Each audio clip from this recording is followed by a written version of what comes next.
9:15 ഈ സംഭവം ഉണ്ടായത്. ഇന്ന് രാവിലെ സ്കൂളിലേക്ക് വന്നു. ഇതിൽ 8ാം ക്ലാസ് വിദ്യാർത്ഥിയാണ്. ഈ കുട്ടികൾ പരസ്പരം സ്കൂളിൽ കളിക്കുകയായിരുന്നു. സാധാരണ സ്കൂളിൽ കളിക്കുന്ന സമയത്ത് ചെരുപ്പ് പരസ്പരം അങ്ങോട്ടും ഇങ്ങോട്ടും എറിഞ്ഞ് കളിക്കുന്ന രീതിയൊക്കെ തന്നെയുണ്ട്. അങ്ങനെ എറിഞ്ഞ് കളിച്ച സമയത്ത് ഈ മിഥുന്റെ ചെരുപ്പ് സമീപത്തെ സൈക്കിൾ ഷെഡാണ്, അത് സൈക്കിൾ ഷെഡിന്റെ മുകളിലേക്ക് വീണു.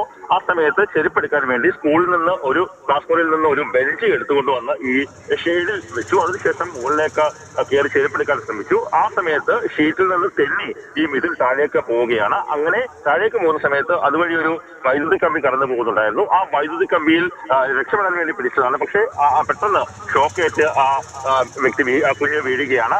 തുടർന്ന് പ്രദേശത്ത് സമീപത്തെ ട്രാൻസ്ഫോമറിലേക്ക് അധ്യാപകർ ഓടിയെത്തി ആ ട്രാൻസ്ഫോമർ അടക്കം ഓഫ് ചെയ്തു. പിന്നീട് ഈ കുട്ടിയെ ശാസ്താംകോട്ട ആശുപത്രിയിലേക്ക് കൊണ്ടുവന്നെങ്കിലും ആ കുഞ്ഞിന്റെ ജീവൻ രക്ഷിക്കാനായില്ല. ഇങ്ങനെയാണ് അപകടമുണ്ടായത്. അങ്ങനെയാണ് ദൃക്സാക്ഷികളായിട്ടുള്ള ആൾക്കാരൊക്കെ തന്നെ പറയുന്നത്. സിപിഎം മാനേജ്മെന്റിന്റെ കീഴിലുള്ള സ്കൂളാണ് ഇത്. ഈ സ്കൂളിൽ ഈ വൈദ്യുതി കമ്പി ഈ സൈക്കിൾ ഷെഡിന്റെ സമീപത്തോടു കൂടി തൊട്ട് മുകളിൽ കൂടിയാണ് പോയിക്കൊണ്ടിരുന്നത്. സമീപത്തെ വീടുകളിലേക്കുള്ള വൈദ്യുതി കടന്നു പോകുന്ന ഒരു വൈദ്യുതി കമ്പി ആയിരുന്നു. ആ വൈദ്യുതി കമ്പിയിൽ പിടിച്ചാണ് ഇപ്പോൾ അപകടം ഉണ്ടായിരിക്കുന്നത്, മരണം സംഭവിച്ചിരിക്കുന്നത്. കൃത്യമായിട്ടുള്ള ഒരു അനാസ്ഥ ഇതിൽ ഉണ്ടായിട്ടുണ്ട് എന്ന് തന്നെയാണ് അനുമാനിക്കപ്പെടുന്നത്. കാര്യം സൈക്കിൾ ഷെഡ് സാധാരണ വളരെ താഴ്ചയാണ്. സാധാരണ ഷെയ്ഡിന് പൊക്കത്തിൽ അല്ലെങ്കിൽ ഷെയ്ഡിന് താഴെയാണ് സാധാരണ ഒരു സൈക്കിൾ ഷെഡ് നിർമ്മിക്കാറുള്ളത്. ആ സൈക്കിൾ ഷെഡിന് എങ്ങനെയാണ് അപകടം ഉണ്ടായത് എന്ന കാര്യത്തിൽ കുറെ കൂടി വ്യക്തത വരികയാണ്. കണ്ണനാരാണ് ഏറ്റവും പ്രധാനപ്പെട്ട പുതിയ വിവരങ്ങൾ നൽകിക്കൊണ്ടിരിക്കുന്നത്.